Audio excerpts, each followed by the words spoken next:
So Ram Charan ఇలా చూసిన తర్వాత ఎలా అనిపించింది? యాక్చువల్లీ ఈ సినిమా భయంకరమైన హిట్ అయిపోయిందని దిల్ రాజు గారు చెప్పగానే చెప్పారమ్మా.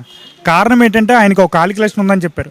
ఈరోజు అనకూడదు, వేరే హీరో మొన్న 900 రూపాయలు ఆంధ్రప్రదేశ్ ఇచ్చి వేరే రాష్ట్రంలో 1000 రూపాయల టికెట్ ఇచ్చినప్పటికి కూడా అది ఏదో రకంగా అయ్యింది, మొత్తం గాసిప్స్లో అయిందో వేరేలాగా అయిందో.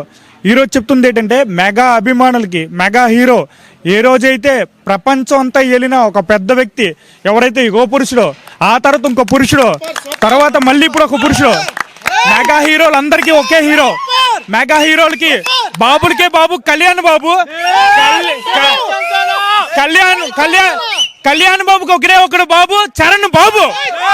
ఈసారి కొట్టేది హిట్, ఆ హిట్ ని రికార్డులో రాసుకోలేరు. రంగస్థలం తర్వాత ఈసారి ఎవరికైనా వచ్చిన అవార్డు వస్తాయి పోతే అవార్డుల గురించి వ్యక్తిత్వం, నిజాయితీ, గౌరవం, పద్ధతితో పుట్టిన ఒకే ఒక వ్యక్తి మా అందరు బాబు చరణ్ బాబు. ఈసారి కొట్టే సినిమా అల్టిమేట్ యూనివర్సల్ హిట్.